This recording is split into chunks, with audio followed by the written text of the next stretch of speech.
Hello student, my name is Nandini. स्वागत है आप सभी का एक बार फिर से हमारे इस न्यू करंट अफेयर सेशन में। आज के सेशन में हम बात करेंगे क्या दुनिया एक बार फिर से वर्ल्ड वॉर की ओर बढ़ रही है ना, और उन सभी घटनाओं की चर्चा करेंगे जो आगे जाकर वर्ल्ड वॉर 3 का कारण बन सकती हैं। चाहे वो इजराइल का कॉन्फ्लिक्ट हो मिडिल ईस्ट में विथ इस्लामिक स्टेट, जो भी इस्लामिक देश हैं उनके साथ कॉन्फ्लिक्ट हो इजराइल का, या फिर रशिया यूक्रेन वॉर हो। इन सभी चीजों पर आज के सेशन में हम डिटेल में चर्चा करेंगे, क्या कारण है इनके पीछे। ठीक है, उससे पहले मेरी आपसे एक रिक्वेस्ट है, अगर आप हमारे चैनल पर नए हैं तो चैनल को सब्सक्राइब कर लीजिए और वीडियो को लाइक करना ना भूलें, क्योंकि जितने लोग भी हमारी वीडियोस देखते हैं उसमें से केवल 5% लोग ही हमारे चैनल को सब्सक्राइब करते हैं। अगर आप सब्सक्राइब करेंगे तो हमें एक मोटिवेशन मिलता है और हमारी टीम को भी मोटिवेशन मिलेगा और अधिक वीडियो बनाने के लिए। तो चलिए स्टार्ट करते हैं, हम अपने टॉपिक पर वापस आते हैं। तो सबसे पहले हम डिस्कस करते हैं मिडिल ईस्ट में जो कॉन्फ्लिक्ट है इजराइल का, वो क्यों है, उसके पीछे क्या कारण है। ठीक है, उसको हम मैप में समझेंगे। एक सेकेंड, सबसे पहले हम कॉन्फ्लिक्ट का कारण समझते हैं कि कॉन्फ्लिक्ट है क्यों। आखिरकार ये जो इजराइल है, यहाँ पे आपको जो छोटा सा जो क्षेत्र दिख रहा है, ये जो इजराइल है, इसका कॉन्फ्लिक्ट क्यों है। चाहे वो फिलिस्तीन के साथ हो, लेबनान के साथ हो, सीरिया हो, ईरान हो, इराक हो, इनके साथ कॉन्फ्लिक्ट क्यों चलता रहता है इजराइल का। तो इजराइल तो बस देखिए, इजराइल का जो क्षेत्रफल है वो छोटा है, बहुत छोटा है ना। तो इजराइल तो चाहेगा कि वो एक्सपेंशन करे, है ना, अपने एरिया को बढ़ाए। इसलिए अभी तक इजराइल ने अपनी जो बॉर्डर है उसको डिसाइड नहीं किया है ना, एक ऑफिशियल बॉर्डर को उसने डिक्लेयर नहीं किया है। तो इजराइल की तरफ से अपने क्षेत्र को एक्सपेंशन करने के लिए आसपास के जो क्षेत्र है उन पर वो हमला करता है, और वहां की जो लोग हैं वहां से हट जाते हैं, चले जाते हैं, भग जाते हैं, पलायन कर लेते हैं। तो वो एरिया खाली हो जाता है और वहां पे वो कैप्चर कर लेता है। इजराइल का तो ये कारण है कि उसको एक्सपेंशन करना है। लेकिन ईरान क्यों इजराइल के सपोर्ट में नहीं है या फिर उसके अगेंस्ट में, अगर इस पर हम चर्चा करें तो पहली बात तो जो इस्लामिक स्टेट होती हैं, जैसे जो इस्लामिक स्टेट है, इनका कहना है कि जितने भी इस्लामिक देश हैं जहाँ पर मुस्लिम है ना, जहाँ पे भी इस्लाम धर्म है, वो सभी क्या है, हमारे भाई हैं। और उस हिसाब से हमें हर जो भी इस्लामिक स्टेट है उनकी हेल्प करनी चाहिए। तो ईरान इस वजह से भी किसकी, फिलिस्तीन की क्या करता है, हेल्प करता है ईरान। एक वजह ये भी है। और सेकंड वजह क्या है कि जो ईरान है वो बनना चाहता है इस्लामिक लीडर। क्या बनना चाहता है, इस्लामिक लीडर बनना चाहता है। अभी कौन है, सऊदी है। सऊदी क्यों है, क्योंकि सऊदी की इकोनॉमी भी अच्छी है ना, इकोनॉमी बहुत ज्यादा अच्छी है। और यहाँ पर 2 ऐसे प्लेस हैं जो इस्लाम धर्म से संबंधित है ना। इस वजह से धार्मिक स्थान होने के कारण से जो सऊदी है वो एक इस्लामिक स्टेट्स का क्या है, लीडर है, इस्लामिक लीडर है। जो ईरान है वो भी इस्लामिक लीडर बनना चाहता है। ठीक है, इसीलिए वो सऊदी को भी इधर से डिस्टर्ब करता है। किससे, हूती जो होते हैं, हूती संगठन है ना, उनको बढ़ावा देता है। किसको डिस्टर्ब करने के लिए, सऊदी को डिस्टर्ब करने के लिए। एक और इस्लाम धर्म का इंपॉर्टेंट प्लेस है, वो है जेरूसलम, है ना। अगर ईरान का जेरूसलम पे कंट्रोल हो जाता है ना, चाहे वो किसी भी तरीके से हो, तो जो इस्लामिक लीडर है वो कौन बन जाएगा, ईरान बन जाएगा। ठीक है, क्योंकि ऐसा माना जाता है, ये जो मिडिल ईस्ट में ऐसी थिंकिंग है कि जेरूसलम पे जिसकी भी पकड़ होती है, जिसका भी कंट्रोल होता है, वही होता है इस्लामिक देशों का लीडर, है ना। तो ईरान भी इस्लामिक देशों का लीडर बनना चाहता है। दूसरी वजह तो ये है। और फर्स्ट वजह क्या है कि वो फिलिस्तीन की मदद क्यों करता है, क्योंकि वो एक इस्लामिक स्टेट है और सभी इस्लामिक स्टेट आपस में कैसे भाईचारे की तरह रहते हैं, एक ब्रदरहुड की भावना इनके अंदर रहती है। इस वजह से भी इसराइल को डिस्टर्ब करता रहता है। और रिसेंटली अप्रैल 2024 में ईरान ने इसराइल पर मतलब अटैक भी किया था, डायरेक्ट अटैक किया था। इससे पहले डायरेक्ट अटैक नहीं हुआ था, है ना। ईरान क्या करता है, जो आसपास के जो देश हैं, जैसे सीरिया है ना, सीरिया है, लेबनान है, इनमें जो संगठन है जैसे हिजबुल्ला है, उनको फंडिंग करता है ताकि वो इसराइल को डिस्टर्ब करें। रिसेंटली ईरान ने इसराइल पर अटैक भी कराया था, हवाई अटैक था, है ना। उस अटैक को जो इसराइल है उसने 99.9% विफल कर दिया था। मतलब जो उसका डिफेंस सिस्टम है उससे उसने डिफेंस कर लिया था। शायद ही यूएस और यूके ने भी इसराइल की मदद की थी इस अटैक को रोकने में, है ना। उसके बाद ईरान ने ये कहा था कि जो अटैक था ये सिर्फ हम अपनी सैन्य क्षमताओं को दिखा रहे हैं, मतलब कि ये तो अभी एक ट्रेलर है, इससे भी बड़े युद्ध हम कर सकते हैं, है ना। क्यों कर सकते हैं, क्योंकि इजराइल क्या कर रहा है, जो हमारे आसपास के जो देश हैं, हमारे इस्लामिक स्टेट हैं, हमारे जो इस्लामिक देश हैं, उनको परेशान कर रहा है। इस वजह से ये तो सिर्फ अभी ट्रेलर है, और भी अधिक क्षमता से युद्ध कर सकता है, क्योंकि अभी इस अटैक में ईरान ने अपनी पूरी क्षमता का प्रयोग नहीं किया है। और ईरान के इस अटैक में बहुत सारे ऐसे संगठन हैं जिनको ईरान के द्वारा फंडिंग की जाती है, चाहे वो सऊदी को डिस्टर्ब करने के लिए हो, इजराइल को डिस्टर्ब करने के लिए, उन्होंने भी साथ दिया था। जैसे हूती हो, यहाँ से हूती ने साथ दिया था, और यहाँ से लेबनान में हिजबुल्ला ने ईरान का साथ दिया था। हिजबुल्ला इनकार कर रहा है कि उसके द्वारा ऐसा कोई अटैक या फिर ईरान की ऐसी कोई हेल्प नहीं की गई है। लेकिन ऐसे अटैक जो हुए थे इजराइल पर, उसमें अगर हम इजराइल की तरफ से बात करें तो यूएसए और यूके की जो आर्मी है, यूएसए और यूके ने इजराइल का सपोर्ट किया था, है ना, उसको डिफेंड करने के लिए। तो मतलब अगर ईरान और इजराइल का डायरेक्ट युद्ध होता है तो जो इस्लामिक स्टेट हैं, जो इस्लामिक राज्य हैं, जो इस्लामिक देश हैं, वो इकट्ठे होकर इजराइल के खिलाफ लड़ेंगे। लेकिन अगर हम सऊदी की बात करें, सऊदी की क्या कंडीशन है, सऊदी जो अरेबिया है इसकी क्या कंडीशन है, ये ईरान के साथ कॉन्फ्लिक्ट में, इजराइल के जो कॉन्फ्लिक्ट है, ईरान इजराइल का कॉन्फ्लिक्ट है, इसमें ईरान का साथ देगा या नहीं देगा, है ना, क्योंकि सऊदी भी एक इस्लामिक स्टेट है, लेकिन ये क्या है, डिस्टर्ब कराता है ईरान, है ना। तो सऊदी एक तरह से मना कर सकता है ईरान से, क्यों, क्योंकि आप हमारे यहाँ डिस्टर्बेंस करा रहे हैं, ईरान सऊदी में डिस्टर्बेंस करा रहा है, तो सऊदी क्यों ईरान की साइड लेगा। ये भी कारण हो सकता है कि सऊदी साथ ना दे। लेकिन अगर जो सारी इस्लामिक देश हैं वो सऊदी अरब पर ये प्रेशर बनाती हैं कि वो इकट्ठा होकर, उनके साथ इकट्ठा होकर इजराइल के खिलाफ लड़े, तो हो सकता है सऊदी अरब ये इस वॉर में भी शामिल हो। तो इसी कारण जो मिडिल ईस्ट है वहाँ पे डिस्टर्बेंस चलता रहता है। अभी हमने रिसेंटली हमास के साथ इजराइल का युद्ध देखा, है ना, इजराइल और ईरान का जो अभी कॉन्फ्लिक्ट हुआ, अटैक हुआ ईरान के द्वारा, है ना, भले ही वो एक प्रतिरोध में किया गया, ये दिखाने के लिए किया गया कि हम अपनी ताकत दिखाने के लिए कर रहे हैं। और साथ ही तुर्की है, वो भी एक इस्लामिक स्टेट है, तुर्की ने भी इजराइल को अभी रिसेंटली धमकी दी है। तुर्की के जो राष्ट्रपति हैं एर्दोगन, उन्होंने इजराइल को धमकी दी है कि वो इजराइल में घुसपैठ करेंगे, इजराइल पर हमला करेंगे।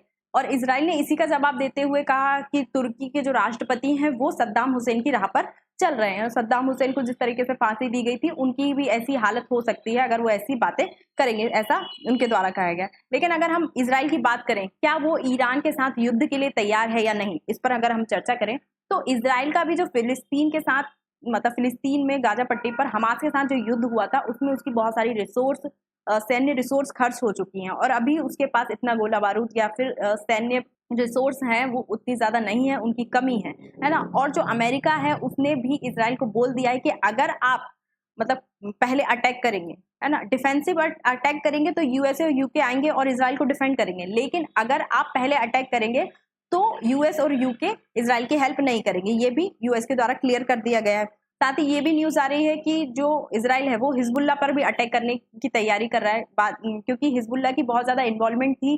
कब, जब ईरान का एयर अटैक हुआ था अभी अप्रैल 2024 में, उसमें हिजबुल्ला की भी इन्वॉल्वमेंट थी, क्योंकि हिजबुल्ला एक सबसे बड़ा समर्थित ग्रुप है जो ईरान के द्वारा सपोर्ट किया जाता है इजराइल को डिस्टर्ब करने में, ठीक है। लेकिन हिजबुल्ला ने इसको पूरे तरीके से नकार दिया कि उसकी कोई इन्वॉल्वमेंट नहीं थी, लेकिन इजराइल तैयारी कर रहा है हिजबुल्ला से लड़ाई करने के लिए। और अगर इजराइल हिजबुल्ला से डायरेक्ट लड़ाई करता है तो मतलब कि वो ईरान से डायरेक्ट लड़ाई करे। लेकिन अभी इजराइल हमास के साथ युद्ध लड़ने के बाद अभी इतना ज्यादा स्ट्रांग नहीं है कि वो एक और युद्ध ईरान के साथ झेल पाए। लेकिन अगर हम बात करें कि यूएस के क्या इंटरेस्ट हैं मिडिल ईस्ट को लेकर, क्यों मिडिल ईस्ट को लेकर इतना ज्यादा इंटरेस्टेड दिखाई देता है यूएस, अगर हम इस पर चर्चा करें, सभी कंट्री को क्या चाहिए, एनर्जी चाहिए, ऑयल चाहिए, है ना।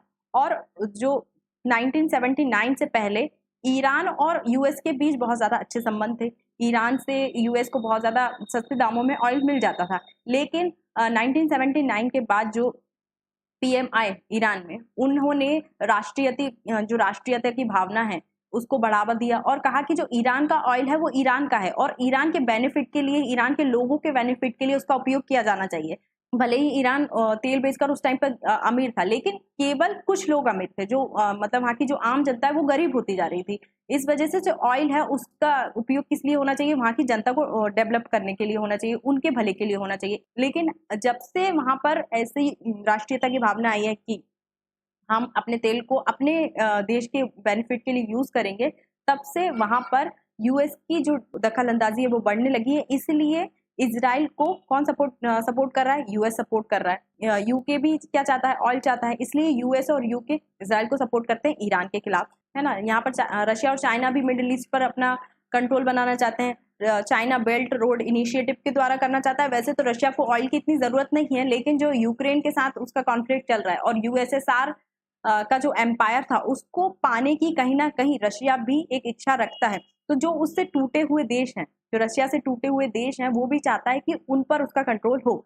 और जो यूक्रेन रशिया वॉर हो रही है वो भी कहीं ना कहीं इसी वजह से हो रही है, क्योंकि जो रूस से सटा हुआ देश है, जो पहले कभी रूस का ही हिस्सा हुआ करता था, सोवियत संघ का हिस्सा हुआ करता था यूक्रेन, वो अब रशिया के खिलाफ है ना, नाटो का सदस्य बनने की उसकी इच्छा है और यूएसए के इन्फ्लुएंस में आ रहा है, इसलिए अब रशिया और यूक्रेन वॉर चल रहा है।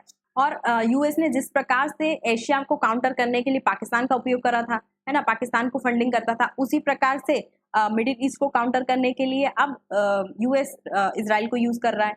तो ये तो हो गया मिडिल ईस्ट। लेकिन अगर हम इन सब की बात करें, यूएस, है ना, यूएस, रशिया और चाइना, इन तीनों के सर्कल में क्या चल रहा है, अगर हम इस पर चर्चा करें तो अभी नंबर 1 कौन है? यूएस, है ना, नंबर 1 इकोनॉमी है, वर्ल्ड लीडर है यूएस, है ना। वर्ल्ड लीडर कौन बनना चाहता, कौन बनना चाहता है? रशिया बनना चाहता है ना। और अभी सेकंड नंबर पर कौन है? चाइना है। चाइना भी क्या चाहेगा कि वो वर्ल्ड नंबर 1 हो।